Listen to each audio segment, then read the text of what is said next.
All right, well, we will get started with a review, and hopefully it will be figured out at some point along the way. We're in the book of Esther. So if you'll go ahead and be turned over there, we're going to just put it into context for you, especially since I had a week off from teaching. So what I remind you of is that this is going on, and it falls within the post-captivity time period. Okay, so this is after they have rebuilt the temple and people are back in Jerusalem, but at the same time they have people who are over and still back at what we have in Susa, which is in Persia, after they conquered Babylon. So you go through and you look at this as it falls through and you see all these people. And so the dates we're talking about the 480s, okay, BC. And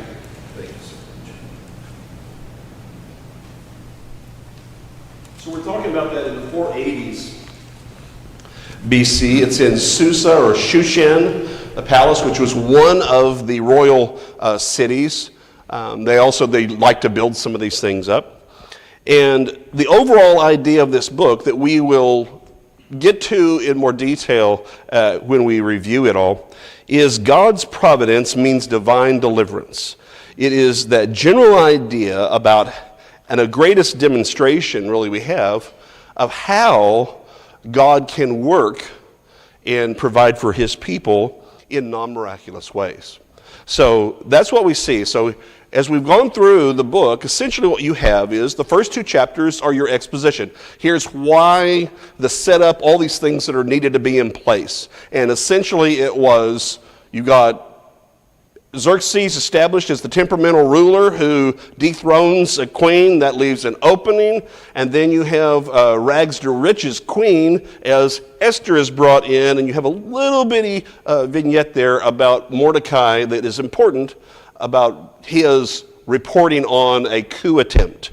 So then you get the rising conflict, and that is, okay, no conflict to that point that was a problem for the Jews. But when you enter into chapter 3, all of a sudden we're going to have a big problem because you've got a new person on the scene, Haman, and because he doesn't like Mordecai bowing down before him, he decides he's going to wipe out everybody who has that in their conscience, so all Jews that might use it as a reason not to bow before him. So he's a narcissist, but he's our antagonist for the story. In chapter 4, in response then, Mordecai makes this known to Esther, who has to then make a decision about what she's going to do, and she's pushed very hard, but she also responds very well. If I perish, I perish. So after 3 days of fasting and prayer, the decision of what she figures out to do begins in chapter 5 with inviting the king to the banquet. She shows up. He extends the scepter, which is important for making sure that she was accepted and could live. And then she asks for a meeting with the king and Haman and having a banquet. Just come to a banquet. And so they go and they have this banquet, and Haman's all excited. Everything's great. And the only problem is that he goes on his way home, and there's Mordecai not bowing down to him. And so he complains about this to his family and friends, and they console him and tell him what a wonderful guy he is for hating people he doesn't know and for wanting to kill people. And matter of fact, why don't you just get rid of Mordecai, go to the king, get rid of Mordecai, and all your problems will be over. Right. But what we have happen instead is that the king can't sleep. So we've had the first banquet. That night the king can't sleep, doesn't say why, but he has his records read, and that's when he's reminded of what happened, and specifically with Mordecai saving him. And so he wants to then, let's do something for him. And this is when now Haman comes in. He's up early. Let's go have Mordecai killed. Let me get that straight from the king early. He's walking in. And so the king says, hey, let's find out from who's available. Well, there's Haman. So he asks Haman, well, what do I do for somebody the king wants to honor? And of course, what do we have? We have our narcissistic answer. He's got to be me. and he provides a long thing, and all of this is designed, as we looked at 2 weeks ago. He puts everything out there that is just razor thin margin from not appearing as royalty. Everything is as royally oriented. He wants to be looked at as close as possible as the king and paraded before everyone in that way. But this is an important part of our story because it's not about him. It's about his mortal enemy Mordecai, who now Haman has to lead. And so everything is flipped at that moment. He's now embarrassed. He is, having to trudge through and lead through this and proclaim all this great honor for Mordecai. And he's just devastated, goes back home, and then he gets what we saw at the end.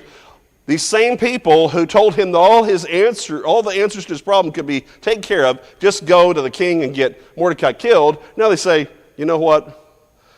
Mordecai and his people, you're not going to be able to do anything about that. That would have been great advice the last time, but hindsight here.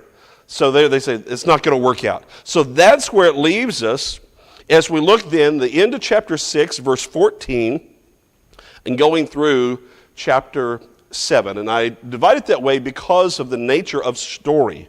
Okay, so here we have an opportunity. We've had the first banquet. We've had the interlude with everything flipped. So on either side of this now, we get the second banquet. So you got a banquet on either side of this chapter that everything flips. And that's going to be important later on. So what do we have throughout this? I want you to look for. So here's the layout of the story. You have in verse 14 and then verse 1 of chapter 7, this is the exposition of here's what's going on. Okay, here's what the setup for what's going to happen in this story, what has to be there first. Then the rise in action, where you get conflict. Okay, this is where the conversation turns as we get down to what is the actual request. The climax happens then with, okay, here's the problem. And immediately okay, things just changed. How much they changed are seen in the fallen action, what happens as a result of Haman being pointed out. And then it has this little nice thing at the end of how are we going to all feel about this? Is by showing us how the king feels. Okay, so let's look at this. You've got, again, the same kind of banquet situation. You have the king as a ruler who's kind of clueless, right? That's what we said. He's kind of away from people. He's not always knows everything going on. So you've got him, but he's in charge. Haman, who is the jester here and a fool. And that's what plays out is that he thought that he was really, when we meet him in chapter 3, he's devious. And here in chapter 7, the one who was super devious and thought he was absolutely the best is then portrayed as you now are the victim of your own devices here. So, and that part about being a victim of yourself is an important theme that you have in this book. Esther is essentially, there's probably a better name for it, but a seducer or seductress, and that is she's luring this, she's pulling them in together to get all this to happen. So she's got a plan, and she's playing this out. So it's not a negative thing, it's just she's kind of setting the trap for all of this and luring them to, hey, get together. We've already had one banquet. Wasn't that nice? We're going to come back for the second banquet, and we're going to get all this to work. Okay, so that's where we are. So now let's take a look at the text and see how this works. So we start with the exposition of chapter 6, verse 14, and then into chapter 7, verse 1. So this picks up where the people, the friends and wife, were talking to him. While they were still talking with him, the king's eunuchs came and hastened to bring Haman to the banquet which Esther had prepared. And I put it here and moved it into this section because it identifies the banquet as being the topic. Here's where we're going, and we got to have motion. All of this is happening swiftly. Do you get the feel of how things are moving now? How quickly everything is moving? So he's going to bring Haman to the banquet which Esther had prepared. So the king and Haman went to dine with Queen Esther. Now notice what has happened here. This morning, okay, he got up early to go to the king. He went to the king in order to get an order for Mordecai to be killed. Instead, he finds out, as he shows up, that exactly the opposite. Mordecai is going to be honored. He's going to be the one that's doing the work to honor him. Then after having done that very same morning, he's embarrassed. He goes back home to report of what happened based upon what they advised him the previous night. He's going back. He's upset. And now they've had to come get him. Okay? Now, think about what had to happen. Because if you've got eunuchs from the king, right, the royal house, they've come to get him. He's not here. Well, I sent him out. He must be somewhere else. Had to go home. Right? Why didn't he just come back? Right? After he paraded, he'd come into the palace. He then goes and he parades around and does what he's supposed to with Mordecai. He doesn't go back to the palace, though. He goes home. Okay? So they had to send somebody. He had been there originally. They have to send someone to go get him. Little bit of indication of state of mind here. So now, remember this banquet? You're supposed to be there. Pull him off. There's a hint here of this happening, of that it's showing, just like what all of chapter 6 kind of do, is that Haman's no longer in control of this narrative. He's no longer positive man showing up. He's now having to kind of be summoned. Okay? It's subtle, I understand, but there's a feel to it. So here this has already gone off. So the even getting to the second banquet is different. But now we have the king and Haman went to dine with Queen Esther. So we've already seen this play out once, going in. Okay, this is quite an honor. Remember, he stated this in chapter 5 afterwards, what a huge honor this was. I mean, you're with the king and the queen and that's it. And it's by Esther's request. The queen requests your presence. That's important. And now we're doing it again. So you've got the juxtaposition of all this feeling of honor with what he's actually experiencing in life opposite that, which is embarrassment. Okay? So when you get to this, when you have all this, what's leading to the conflict, we don't have any conflict yet in this chapter. Okay? So Haman is summoned to Esther's second banquet. We've got to get him there for there to be any kind of conflict. And now you have him there. So that's all that you need is the setup that he's upset, but he has to get there. You move him over there, we're going to have the banquet. So what happens next? Rising action. Now we get to how are things going to move forward from here? So let's read verses 2 through 5. And on the second day, at the banquet of wine, the king again said to Esther, "What is your petition, Queen Esther? It shall be granted you. And what is your request up to half the kingdom? It shall be done." Then Queen Esther answered and said, "If I have found favor in your sight, O king, and if it pleases the king, let my life be given me at my petition, and my people at my request. For we have been sold, my people and I, to be destroyed, to be killed, and to be annihilated.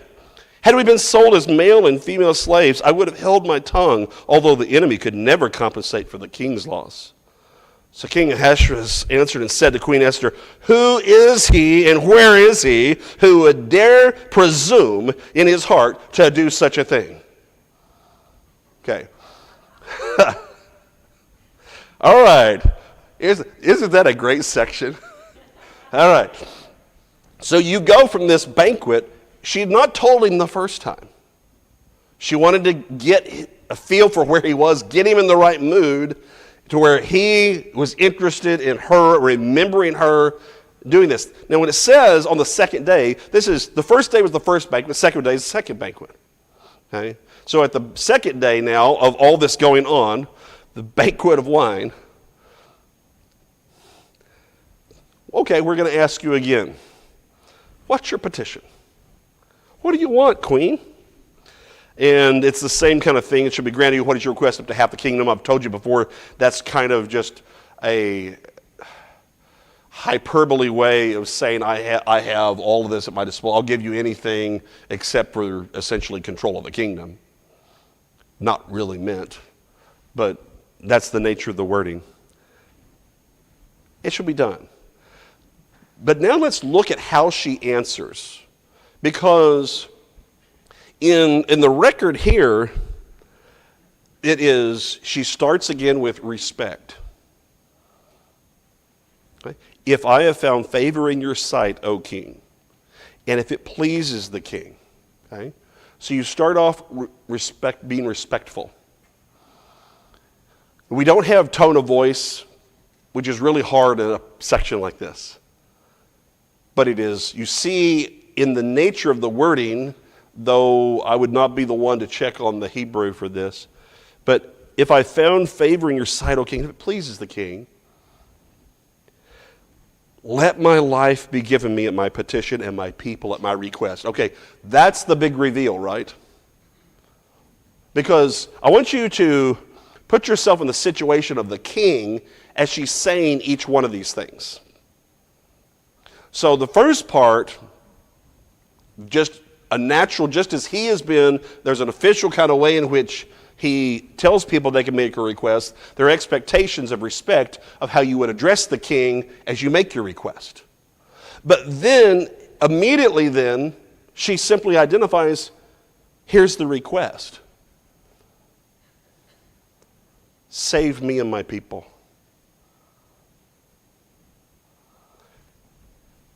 Now, you're the king. Notice how she is playing this out. I mean, he's feeling good now about her. And he knows he doesn't understand any of this. Even though he signed the decree. Okay? Again, tells you something about him. And I think someone said, you'd think he'd put two and two together at some point, right? Well, all I'll say is apparently math was not his best subject. Okay, so you come through and you look at what he's saying. I want you to think about what he's hearing. Okay, she builds on this, and the nature of how she builds this out emotionally is powerful. For we have been sold. What does that immediately bring up in your mind? Slavery. Okay, we've been sold, my people and I, but not to slavery. And notice this rhythm. It's very Hebrew in terms of the threes, but we all like this wording. To be destroyed, to be killed, and to be annihilated. So you have essentially the idea of destruction, which can go a lot of ways. It could just take say your goods and all those things. To be killed. Oh, it's about death. It's not some kind of just slavery. To be annihilated. It's genocide. It's everybody. It's an emotional buildup because by the nature of this is, don't think, king, that I've misread what this is. Here's what's actually designed to happen. I'm not using hyperbole. I'm not exaggerating here. This is what it's about. And then she backs off, which you understand next why she used the phrasing, we have been sold, because now she's going to come back to that. Had we been sold as male and female slaves, I would have held my tongue. So she started with the idea that maybe you'd indicate it was slavery. That would have been bad enough as far as the king was concerned, right? But then she said, no, it's not just slavery. It's genocide. If it were just slavery, no big deal. Just stop and think about saying that. But the rhetorical effect is it has to be this bad for me to have bothered you with this. In other words, it's only because it is absolutely about the annihilation, complete annihilation, genocide of my people. That's the only thing that made me come here. And you realize when you go back to chapter 4 that that's kind of true. It's because that was deliverance of the people and survival of the people. God's people is what's key here. But then she adds this. Although the enemy could never compensate for the king's loss. If, say, we were all just thrown into slavery, if that's all it were, I wouldn't have said anything. Of course, that means that I wouldn't be your queen. I'd be taken off. So you'd still lose in that one. Notice how she just framed that, or what did she just accomplish by the way she worded this? It's beautiful. It's now personal for the king. It went from being a problem that was personal for Mordecai and national for the Jews. And Esther, remember, she took time to figure out how she was going to say this. And she has turned it around in such a way and laid it out to make this so that the king feels it personally. She knows this man. So what do we get then? Did she do a good job on this? Apparently so. So King Ahasuerus answered and said to Queen Esther, all right, now I want you to imagine, what kind of emotion is he feeling right now? Anger and rage, yes. So you have to kind of put it in that. Who is he? You notice that she has not yet named it. She's built it around the situation. Why? Because she still needs to see his reaction first. Before the reveal. It's important that we get the reaction so that we get the reveal at the moment it needs to be. Who is he? And then who is, and where is he? What does that tell you, David? Yes, it is. Yes. Yes, this is very much the Nathan with David setup. But get you to understanding this is wrong.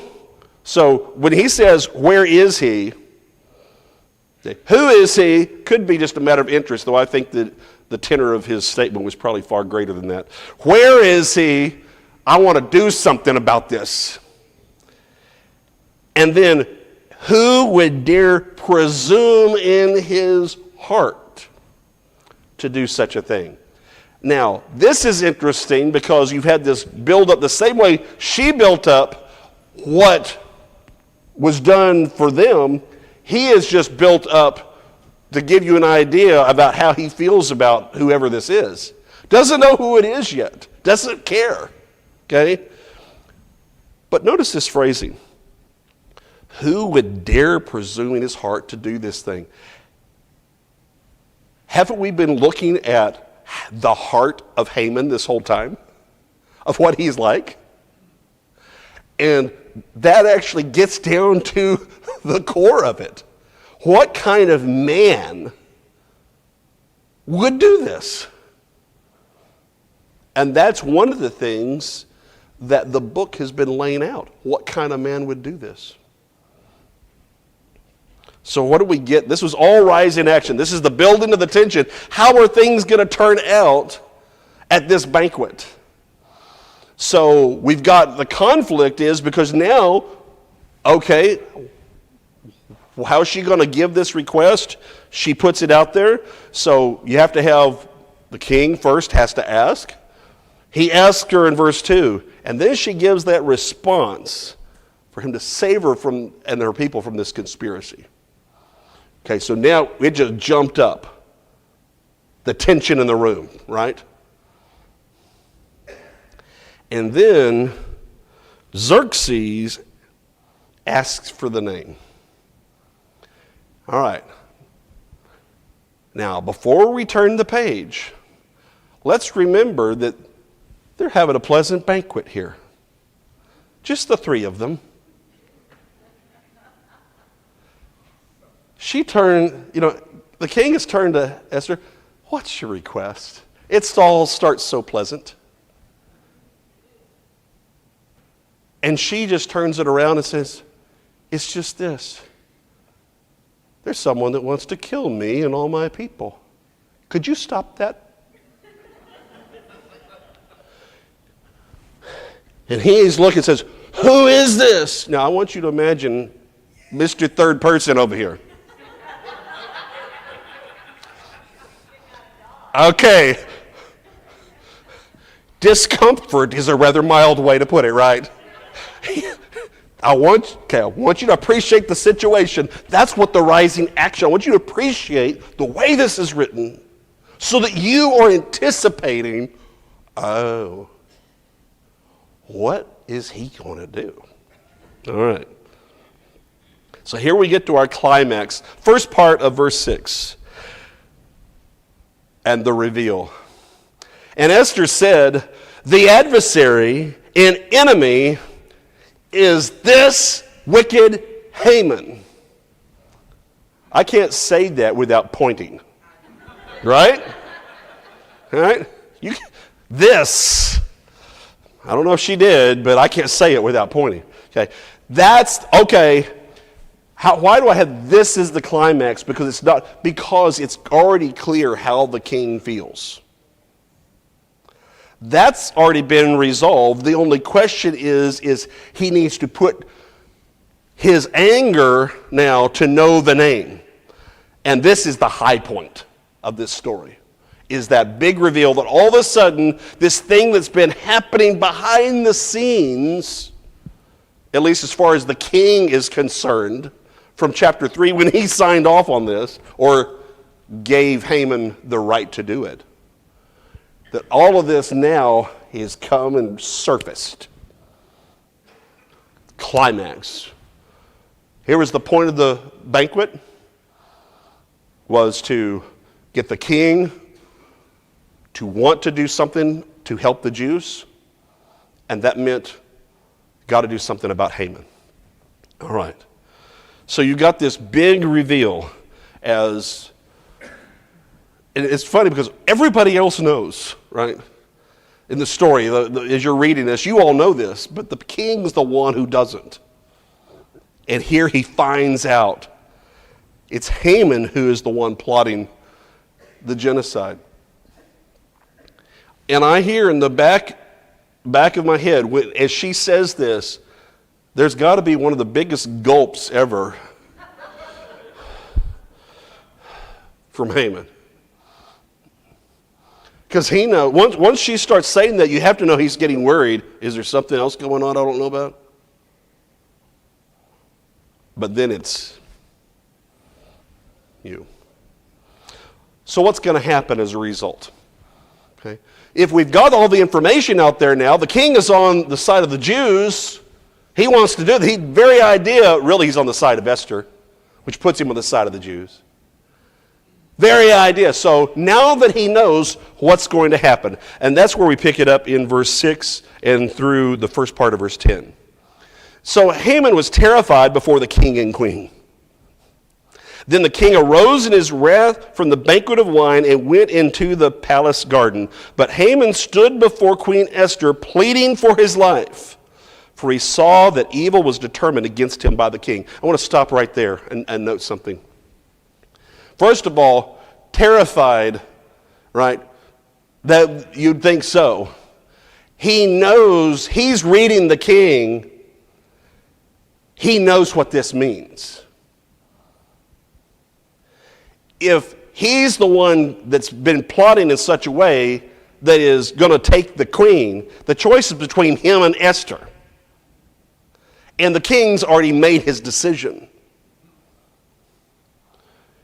So he knows what's next. So what can you do? The interesting thing is he's terrified We already go back now to the king. He is enraged. So what does he do? He gets up. He walks out. Interesting, isn't it? They are at this banquet, and they've had this reveal. Two very different responses to the same thing.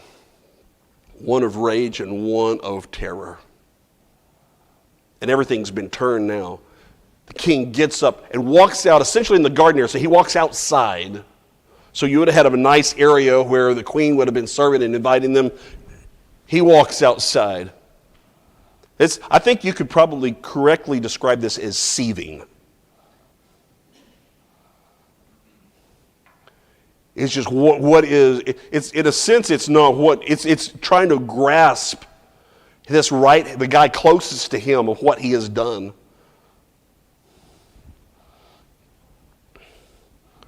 The decision on what he's going to do, as far as having him killed, that's already been decided. So what is he going to do?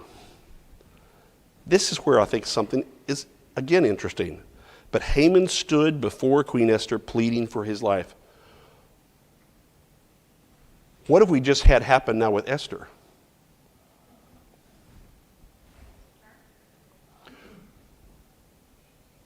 Look at how Haman, who had before, seemed to be the one in control and working the whole situation, including the king, and now he's pleading for his life from a woman, from the queen. She has been elevated by the nature of what she has done. Notice her situation since chapter 2, as far as her role, hasn't changed. She's queen. She's been queen since chapter 2. But because of her character, her courage, and her wisdom, this situation has placed her to where now she's got a man who is second in charge of the kingdom pleading with her. Now she is representative here, understand. She works as a representative of all the Jews for this account. But also this fact is important because it emphasizes that God uses all people and who will allow themselves through by doing the right thing to be used and seen value. So let's pick it up again. The king's outside. Queen is here. Now, I will ask, how did they arrange themselves at a banquet during, let's call it generically ancient times? Couches? Yeah, you would recline. You wouldn't sit up at chairs at a table. It would be lower, and you'd be down usually on a couch of some sort, kind of long benches, we'd say. This is important. When the king returned from the palace garden to the place of the banquet of wine, Haman had fallen across the couch where Esther was. Now remember what he is doing. He's pleading for his life. She has stayed there, right, reclining. He has turned and he's been pleading with her, and you can see he's desperate, right? And in the process of being desperate, he's fallen over her. And at that point, with him leaned over as Esther's on the couch. I am not going to have Tracy come up here so I can demonstrate this.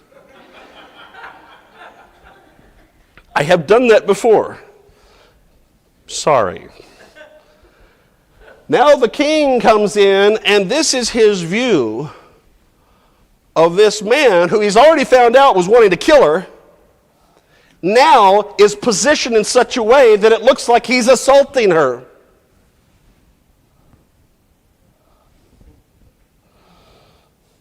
And that's what we find from his response. Then the king said, "Will he also assault the queen while I am in the house?"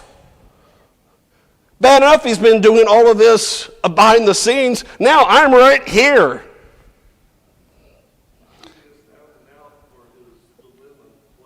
Yeah, this is any kind of question about it now.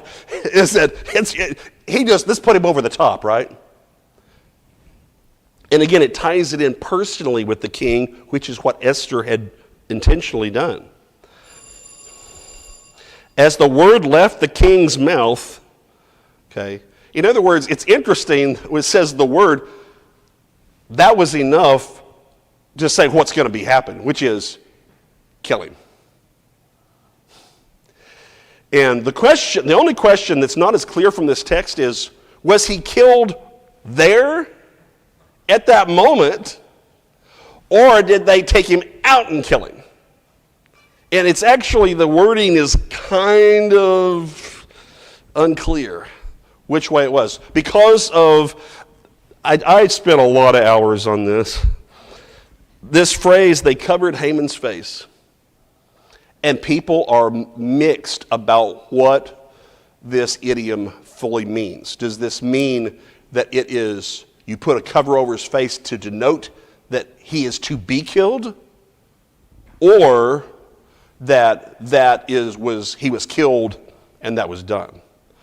There's another thought that he was also, his face was flushed. That he is, you see, they covered, I think the they is hard. I mean, the grammar gets difficult here. So I think, I understand that that's a possibility. I think it's probably further on down the road, but he is, and that would be in response to what the king said, right? Now, Harbona, one of the eunuchs, said to the king, look. Now, I don't know how he means if it was a literal look and we can see him from here. Or right, look, here's an idea. Okay. The gallows 50 cubits high, which Haman made for Mordecai, who spoke good on the king's behalf, remember that was just the morning reading, is standing at the house of Haman. Everybody knew that he just had it built. What's this for? I said, I'm going to kill Mordecai on that. It was known. Somebody had told them. Then the king said, hang him on it. It's questionable. How do you want to hang him on it? I like to think hang him on it. Why? Because it gets the irony. He was going to use it for Mordecai, who he wanted killed, put him on it, and he's going to die there.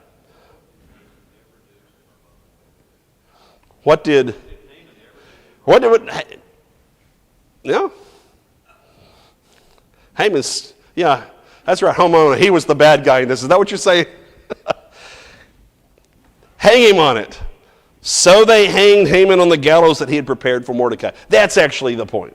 The preparation, it's deliberate drawing out of the irony. Remember we talked last time about this whole switch? This is the fulfillment of the whole irony of all this plan that Haman had laid out because he wanted Mordecai dead, right? Throughout this whole thing. And all of this is what leads to his own death at the hands of the king. So there you've got narcissism, just filled up with malice, all of that going on. So you've got the realization, miscalculated on this. Xerxes pulls back. He pleads for his life. That makes it worse. He's sentenced to death. And go take care of this, and he's executed. That leads us to the denouement, which at the end here, chapter 10, which is simply, then the king's wrath subsided. There is not then the king was sorrowful. There's no sorrow here. The emotional feeling of this is justice. This was finally, Haman got what he always deserved. Justice. And that was the point. Whenever you look at this, and now I want to ask you, though, the question. We've been going through and looking at this, and what this book is about. Is this the climax of the story? What?